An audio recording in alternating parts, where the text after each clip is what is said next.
Daily Objective, and today is Philosophy Friday, and we're going to dig deep. And we're going to be continuing sort of last week's conversation about the Greco-Roman mythology, which I learned are actually, turns out those myths have much earlier sort of versions, stuff like that. But anyway, we're going to be zooming in on Prometheus and probably some other striking, gripping myths today.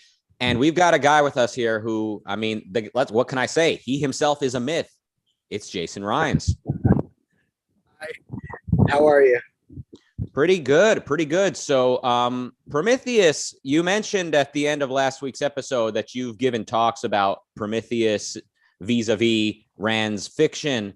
And I definitely have, like many people, always found the story of Prometheus to be really the most interesting, one of the most relevant myths, because, you know, the advent of fire is, in my mind, it's like the most universal story that people have, whether it's like us here in the industrial world or even the most kind of like undeveloped peoples living somewhere in the middle of the Amazon or somewhere in Africa where they've never had any contact with anyone.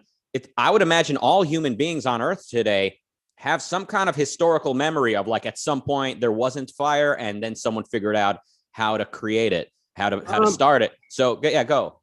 I don't know if everybody has fire myths. I do know that many individual and isolated from one another cultures have fire myths, whether they are the invention of fire or the kind of source of fire or the twin benefit danger of fire. Like, yes, it's such a fundamental human technology, the primary, light source before the 19th century, and the end of the 19th century, and the basis of human cooking and human heating and various kinds of human defense. That it's human metallurgy, such as it is.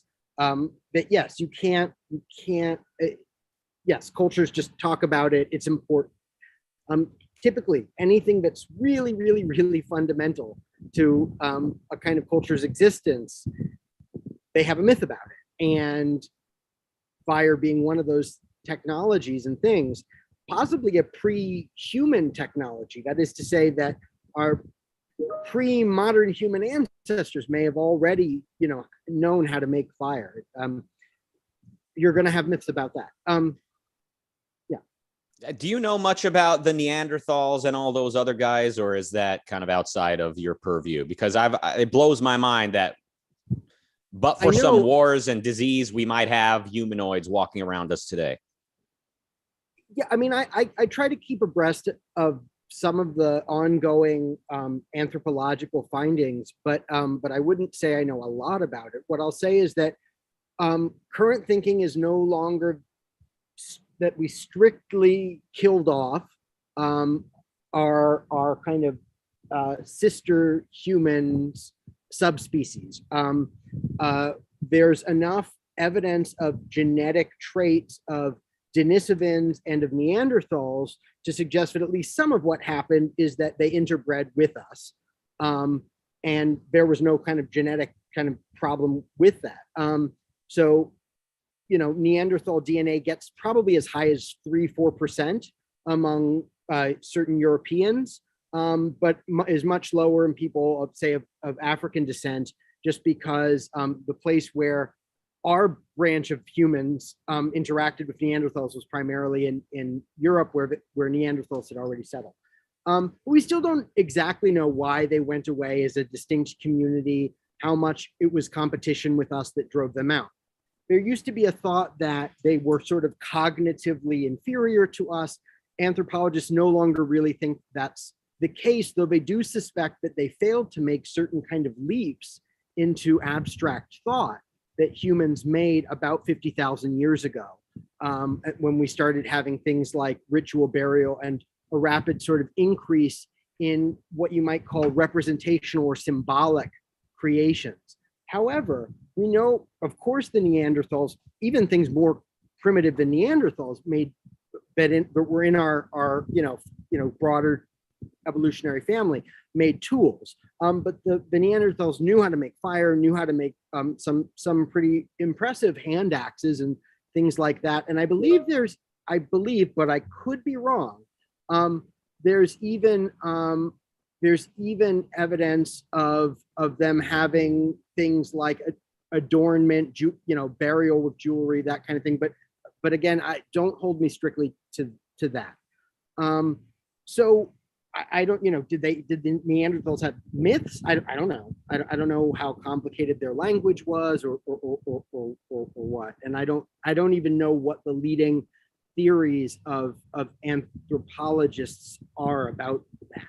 So I couldn't. Okay. Tell. Yeah, I just couldn't resist asking. But I mean, going back to fire and then going to Prometheus, do you know if the myth of Prometheus, bringing the fire to the humans, is that supposed to be like referring to like he showed humans how to start fire, or is it literally like he brought them fire, like in a very concrete sense? Both. Both. He both okay. brings the fire from heaven down in a fennel stalk, and also he teaches men all the arts. If you're willing, I can share some slides with some information on this. I don't know if you have access. Well, you are. Yes, you do. So yes, please okay. do. All right. You guys figure out how to make it so that we can still see us while we do this, people on the stream. So I think we're good. Okay.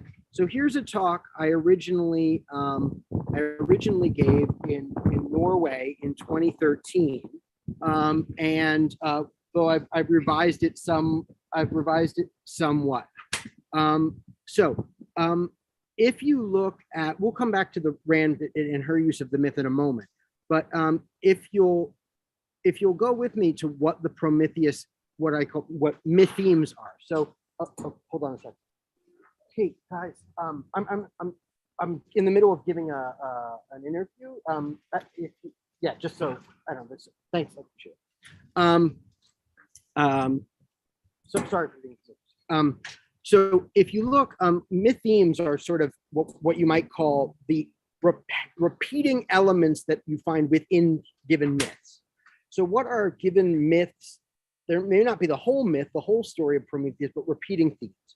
One of them is that he's the creator of mankind, which is kind of explains why he is, in the etymological sense, so philanthropic. Why does he love anthropos? Why does he love humans?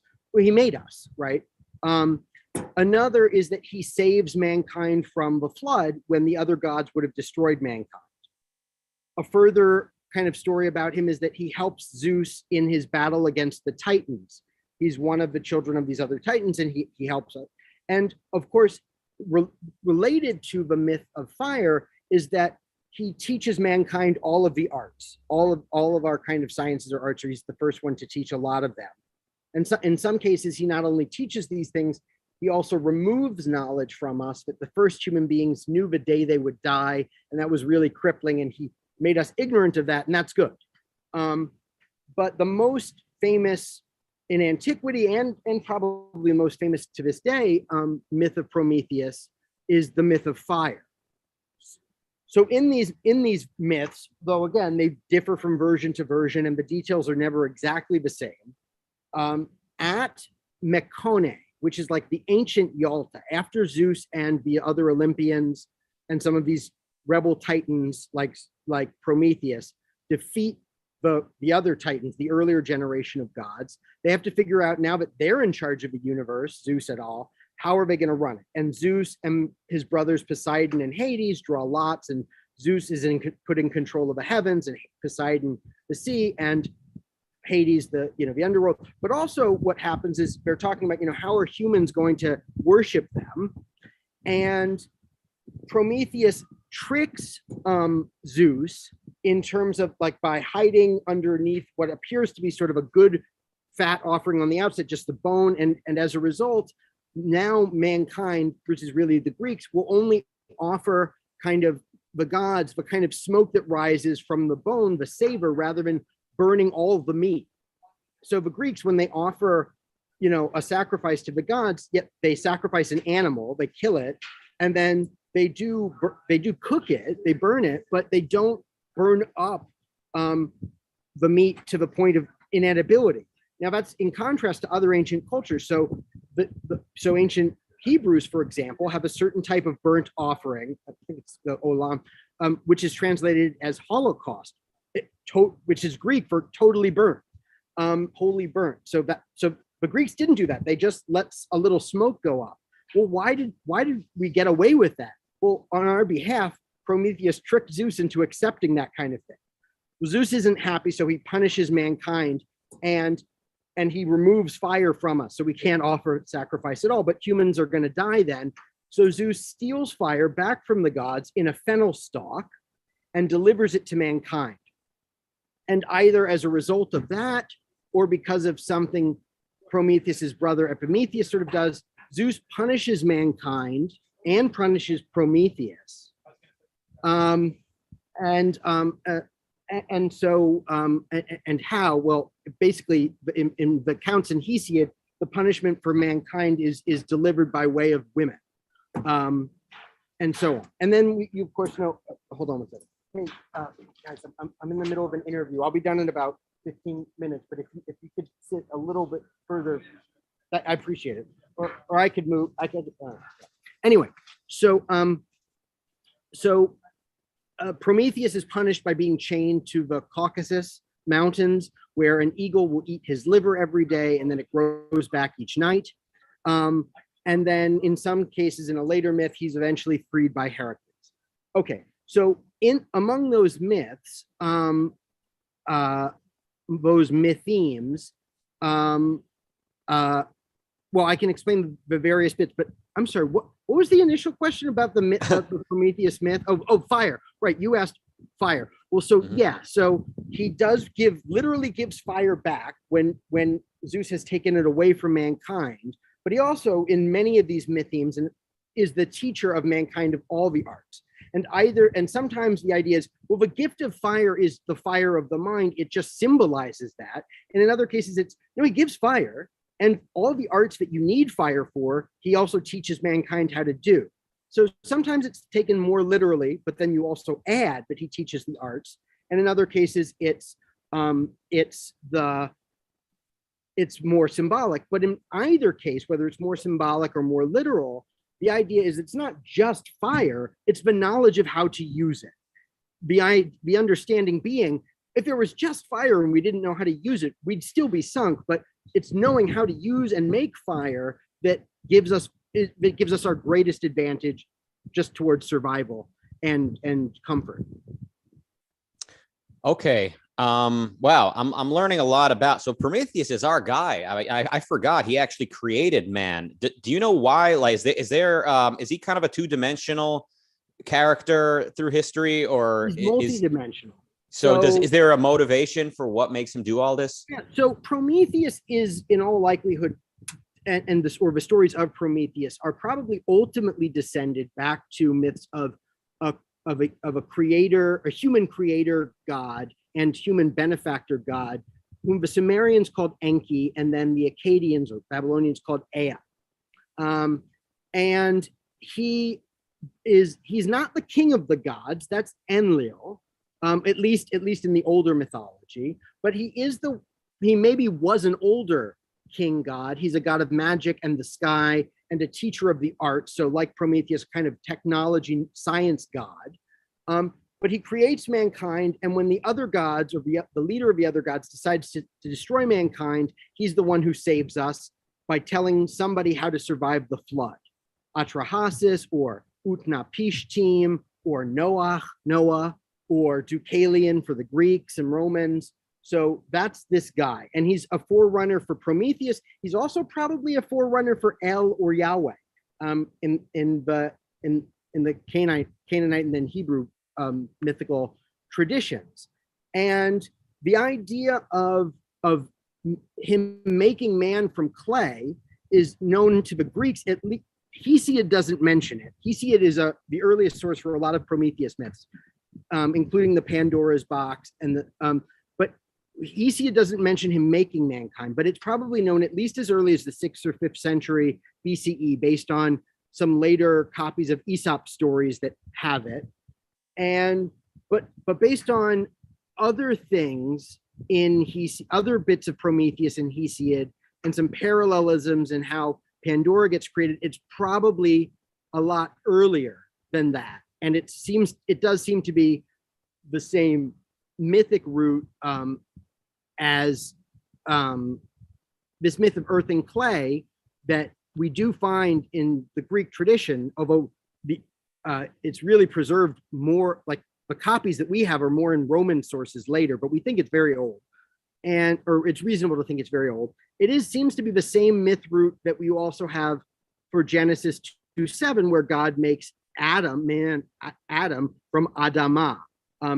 Adam means man, but Adamah means earth. It's the same root. Probably the common root is Adom, which is a word for like earthy color or red. And yeah, it seems to be the same ancient Mesopotamian myth for this idea. And if you think about it, how do men make gods in the ancient world? They take clay and they put something in their own shape. So if gods were making us, what would they do? Well, they would take clay and water, earth and water, and they'd make it in their shape. So it's humans imagining gods made humans the way that humans made gods. Yeah, that's fascinating stuff. I mean, there's just so many directions we could pursue so many of these things. But go ahead. There's a super chat I want to okay. That Daniel sent us from Max Boy for $5. Thank you, Max. Do you think myths and religions like Christianity are created by leaders for political control? I think it's far more often that leaders harness and use myths that exist for political control. It's not that leaders have never invented myths for political control, but I don't think it's that's primarily what happens. They certainly harness them, they rework them for political control, because myths are politically and intellectually or emotionally and in various other ways very potent. Okay. Yeah, kind of. I mean, to this very day, I mean, we're dealing with people who they keep thinking politicians created everything around us, but really the sad and comforting truth, however you look at it, is that politicians represent us really in virtually every culture. But that's a topic for another day. I should specifically say, I do not think Christianity was invented as a form of political control. I don't even know how to make sense. So man had fire, and then Zeus took it away, and then Prometheus brought it back to man. In one version, in another version, we never had it, but the gods had it, and Zeus reserved it, and so Prometheus had to bring it to us. There are different versions, but yeah. Okay. And yeah. No. Okay. Yeah. Go ahead. The next slide, if you'd like. I know we're running out of time already. So this is just that teaches men all the arts. There are parallels. So it's not that. So the Greek.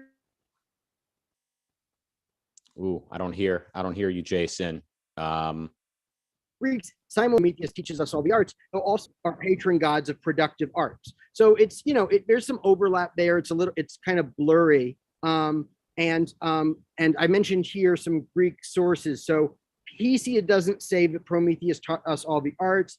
It's prominent in the play The Prometheus Bound, which traditionally was ascribed to Aeschylus, though many modern scholars, classicists, very much doubt or reject the idea that it's by Aeschylus. But it's from the 5th century BCE. And then it's prominent in Plato, particularly in myths in his Protagoras and a late dialogue called the Philebus. And it's the idea that he teaches us all the arts. They come to be linked together, but they probably are actually originally distinct myths. Why? Well, because we have this source of the idea of this patron god of mankind, the philanthropic god, already coming from this Near Eastern source. And it seems like the myth of the theft of fire is actually probably an Indo-European myth that's separate. So it may actually be that they converged and then got combined together. I see. Okay.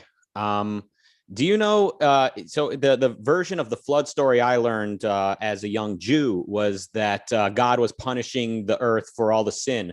Do you know if that's in the Old Testament, or was that kind of a commentary added by some Jewish scholars, if you know offhand? It's funny, right? So in Genesis 6:1-4, you hear this fascinating story about the Bene Elim, the sons of God. And they look upon the daughters of man, which is and then they lay with them, and they beget this kind of race of giants, the Nephilim. And so basically it sounds like either gods, the sons of El, from a time when Hebrews worshiped this main god El, who had sons like Baal, or as Jews came to interpret it, well, there was no other god but God, but the sons of God means angels. Angels descended and had sex with mortal women, and then the kind of hybrid offshoots were these supermen, Nephilim, and they were dangerous. And it sounds like the beginning of a story about why God had to wipe them all out. But then that story cuts off, and then you get Elah told about Noah each study. These are the stories about Noah. Noah was a righteous man. So the editing was not particularly well done right at that bit. And then you do get an account that God wipes out mankind because of its wickedness. But here's an interesting fact. We know the earlier versions of this myth, the Mesopotamian versions, like the kind that is preserved in the standard Babylonian version of the Gilgamesh epic in the 10th tablet, the story of Utnapishtim, their Babylonian Noah, and others, is that mankind was sort of making too much noise and they were annoying the gods. And we see a similar myth with elder gods doing this with younger gods in the Babylonian and Enuma Elish. They also want to like, shut up, you're making too much noise, we're trying to sleep or something. But then Enki or Ea, this benevolent god who invented us and teaches us the arts, is like, if you don't have humans, who's gonna run your temples? Who's gonna give you sacrifices? And the gods are like, shut up, we don't want to hear it, we're wiping them out. And so, he speaks into a reed stalk, which tells Utnapishtim or tells Noah, like what to do. But at least in the biblical version, it is a kind of wickedness that is wiping out. And so all the breath that is in flesh will be wiped off. Now, that version of the story that you heard is kind of curious because, well, let me just ask you, in the biblical story, right, of Noah, how many days did the flood last? 40. Really? It says what I heard. It rained. Well, read carefully. It says it rains for 40 days and 40 nights. It also says that God opened up the gates to opened up the gates of heaven, and the waters came out, the gates above and below, and the waters come out, and the flood lasts 100 days. How many animals did Noah bring? 2 of each species, male and female. Really? Because it actually it does say that 2 of every kind, Zachar and Nekeva, male and female. But it also says bring a pair of every kind of unclean animal and 7 kinds of every clean animal. It says both of those things. It has conflicting details. Why? 2 different Noah stories. The Bible's Noah story is made out of 2 different Noah stories that have been stitched together. And there are places where you can still see the seams in some of the details. God gets called a different name, but how many days this lasts, the actual physical cause of the flood, whether it's kind of removing the stoppers that keep the primeval waters at bay, or whether it's just rain, those are different. In one of these sources, the P source, which is written by a priest who's very concerned with priestly authority, it's 1 of each kind, male and female. In the other source, the oldest source, the J source, the Yahwist, this comes from a time where presumably the same priestly caste did not have strict control over sacrifice. And thus the expectation was when this flood ends, Noah's going to have to offer a sacrifice, and he'll need a bunch of he'll need extra versions of the clean animals to offer a sacrifice. Because if you kill the only clean animals you brought, there'll be no more cows anymore. So but the P author never wants to mention anybody sort of making a kind of animal sacrifice who isn't a descendant of Aaron. So you don't get that. So I mentioned this because it's a funny thing that the flood story is one of the best examples in the Hebrew Bible, one of the most obvious examples in the Torah of clearly different authors and sources. It's well enough edited together that people can read it as a single story and not be tripped up too much. But it's obvious enough once you know how to look for it, or once someone points it out to you, that it's clear that these are just two versions of the same story that have both been included. Okay. Now I know your time is limited, so I'm thinking I can ask you a little bit more about Prometheus and the Greeks and other ancients, and maybe we can dedicate a separate episode to Prometheus and Ayn Rand, if that's agreeable. Sure. Okay. Yeah. So, but speaking of Rand, though, she does mention that, like, in the John Galt speech, that virtually every ancient culture has a myth about how man was innocent and free and blissful in something like the Garden of Eden, and then technology and reason basically interrupts that and makes life miserable, if I'm paraphrasing her correctly. And obviously the Jewish, the Judeo-Christian myth has that as the Garden of Eden. Is there a Greek version of that? How does that relate to Prometheus and all of this? There is a Greek, yeah. I mean, so there are at least two things. First, there's the sort of ages of man. And the idea is that there was a kind of golden age of human beings, and human beings at that time didn't endure the kinds of physical hardships we have now. We were kind of superhuman, and there was a silver age and so on. Then there was the age of heroes, and now we live in the age of iron, which is even worse than the Bronze Age. And the age of iron is hard and brutal and so on. So there is that kind of thing, but the more direct parallel would be the kind of myth, if you want to call it, of a fall, the myth of the punishment of Pandora.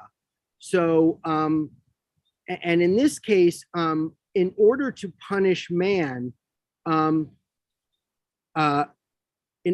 order to punish man, we create something, a kalan kakon, a beautiful evil, as this is what Hesiod calls it, and that is woman. And of course, although she's not intended as a punishment, the ultimate punishment for Adam comes from the initiatory action of Eve at the recommendation of the Nachash, the snake. Incidentally, it's not a box; it's a jar in Hesiod. But in any case, what you get is that because of women, we have to struggle to put food on the table. So men have to work to eat. We can't just pick food off idyllically. So life requires effort, and women have to suffer to create life. They have the pangs of birth, and which is also highly dangerous.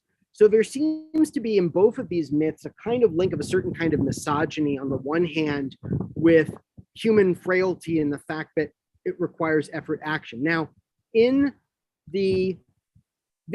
punishment for mankind is linked to Prometheus. And so in a broad way, it's linked to a figure of reason. And in the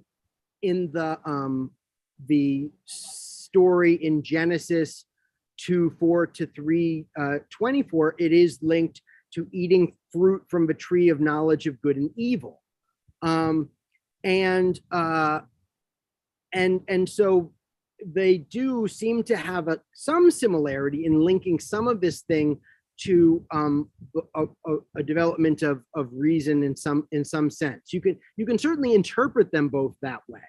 I'm not sure that the myths always had that emphasis, but they always had the kind of seed of that. And certainly as time goes on, mythologists, people who hate reason, look to those myths for inspiration. Uh-huh. I have kind of a arbitrary, arbitrary hypothesis, if that's not a contradiction in terms, because you mentioned the Neanderthals or whatever they were, the pre-human, subhuman peoples walking around the planet may have interbred with humans, leading to their own. We know they did. Okay. Do you think it's possible that some primitive version of a lot of these myths were actually devised by the humanoids, in which the Homo sapiens are the gods? And does that make some sense? Is that plausible, or is it just completely unknown? That we would have no way of knowing. We would have no way of knowing that. Unless we found some incredibly vast kind of collections of certain kinds of symbolic representation of art or something like that, we wouldn't know. There, at various times, people have mythologized their folk history in a certain way. So some people, going back to ancient times, people have tried to kind of find hidden history in myths. The idea being that, like, these things happened to our ancestors and they kind of preserved it in story, but over the ages, the stories got more and more fanciful. But there's a kind of kernel of hidden historical truth in this if you can work it out. And this goes really far back. Like Aristotle talks about doing this even. And so there are cases where we think we can kind of do that a little bit in myths.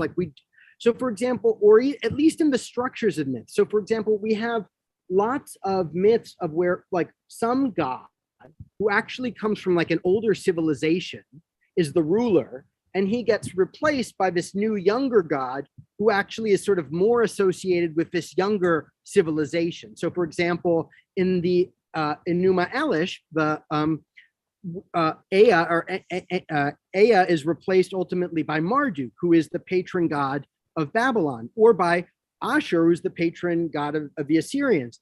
And you might think, like, well, isn't that really just sort of replicating the fact that, like, oh, we took over your older gods, but then we substituted in the main god's place our own god, and we kind of made him your king? Isn't it just mythologizing? Now, that might be overly simplistic, or it could also be like myths of succession of kings are probably going to be important in civilizations that have kings who have to be succeeded by their sons, and where there can be conflict.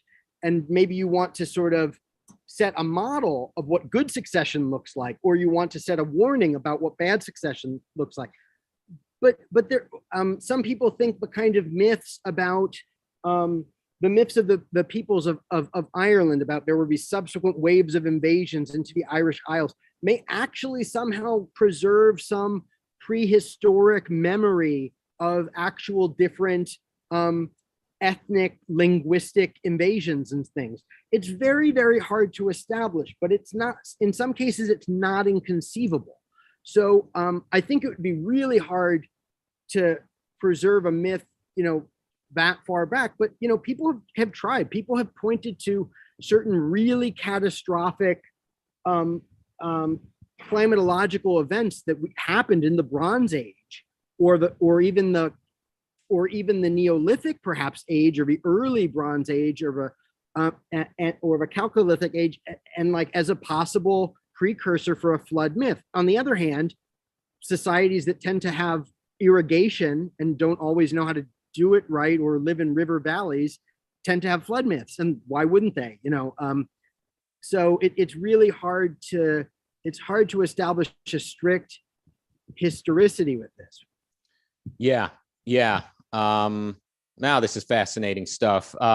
Is there more to see in the slides, or do you want to close that out? And also, what's your availability like? Was my next question, because I know I'm readily available. Sorry. I don't know how to turn. I think if you press X, maybe, or escape, rather. There we go. Yeah.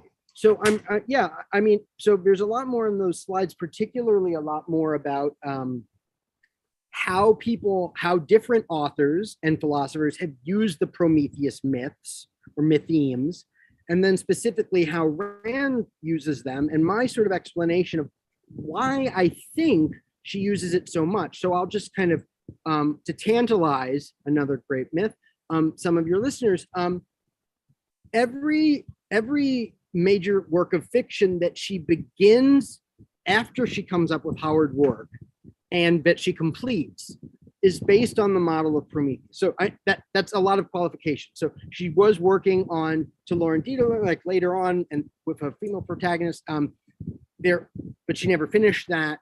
She obviously finished The Fountainhead after she finished Anthem and Think Twice, but she began both of them. She began Anthem. She wrote Anthem 2 years after she had begun The Fountainhead. Think Twice 4 years after she had begun The Fountainhead, and 4 years before she finished it, and then Atlas Shrugged. So, but in any case, the protagonist of her fiction after Howard Roark, so Equality, later Prometheus in Anthem, Steve Ingalls in Think Twice, and John Galt in Atlas Shrugged are all versions of Prometheus. And their stories, in a sense, are a version of the Prometheus myth. That part, I think, that part I'm certain of, and I'm happy to share the kind of findings of that. And then I have some explanations for why, and that part I'm pretty confident of. But though there's more where I could say I'm not certain about certain things. Cool. Well, so like I was saying, I think we should dedicate a separate discussion to Ayn Rand's inspiration and references to Prometheus. And it looks like we don't really have time for some other myths unless you're able to stay longer than you thought. I really should go. Yeah, but yeah. I'm sorry. Okay. Sorry so I think if there are Daniel any super chats, I can do that now, but then I gotta go. Oh, you can do that now. I was going to say, if you need to leave now, I'll just read them after you go. But if you can stick around a few more minutes, that's fine too. So Kirk, thank you for $5. He says, love the myth talk. Marilyn asks, why do we find romance and glamour in myths? If you want to answer that, Jason, keep in mind, we have a few more questions after that. I mean, it's sort of like, why do we find things that are sexy and cool in stories? Well, those are the stories people want to hear. I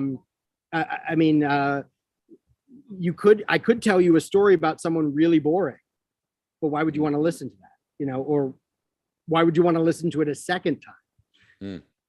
Yeah, it's a good point. All right, Kirk asks, why? Okay, what do you think of analyzing myths via Vladimir Prop's quote formalist theory? I think that I think it should not be anything more than one sort of tool in a toolbox of other things that you can bring to bear. I think in particular, some of the specific formalisms it's very, you can get kind of, it's not selection bias exactly, but you can kind of, there's a problem of kind of how you define or at what level of description you define the various formal structures that you're identifying. And sometimes to properly pick, so is this a myth of a magic sword? Is this a myth of a just a, son replacing father? Is it a myth of, these various formalisms? Well, which forms are these things taking place? Thinking of myths in terms of formal properties is very useful.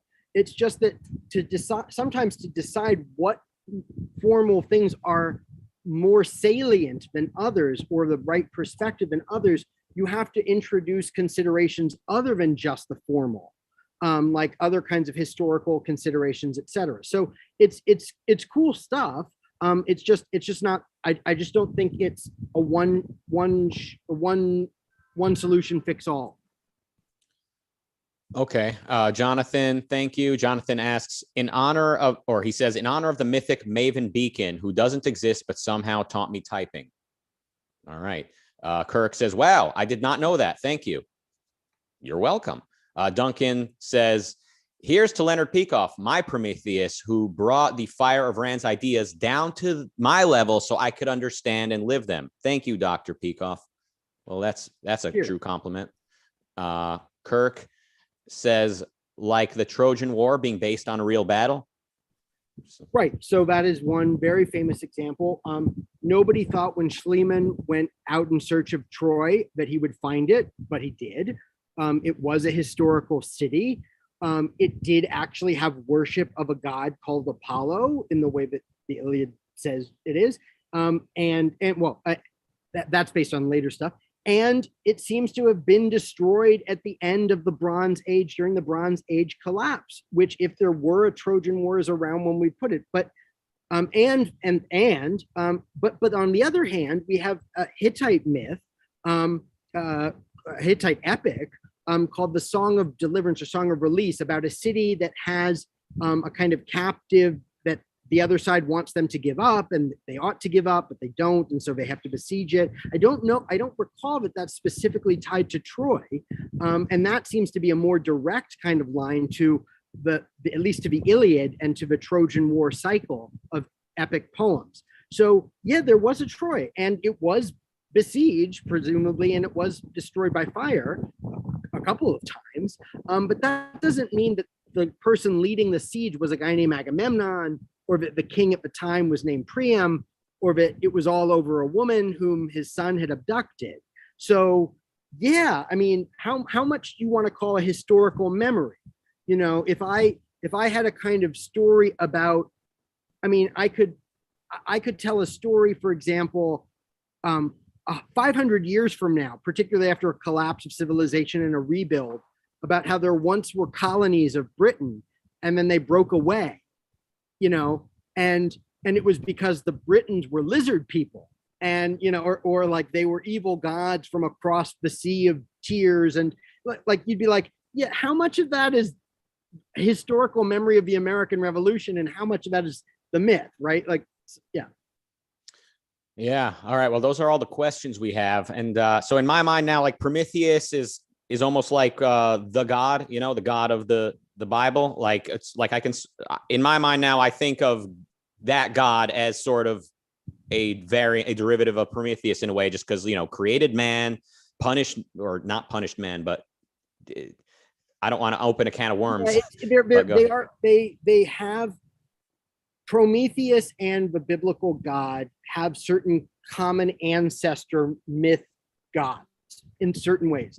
And there is even a reason to think that Prometheus might preserve some of that, just because Prometheus's father is the Titan Iapetus.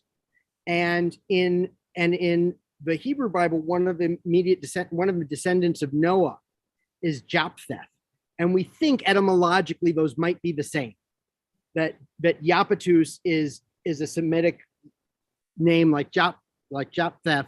And in that case, it's very common that, like, if in one myth somebody is somebody's grandfather, but in a different myth they're your grandson. In fact, in the descendants of Adam, there are two versions of those descendants in Genesis, and in some cases they like transpose. Like when you're talking about Enoch and Enosh and so on, there are a couple of those things. So it's plausible.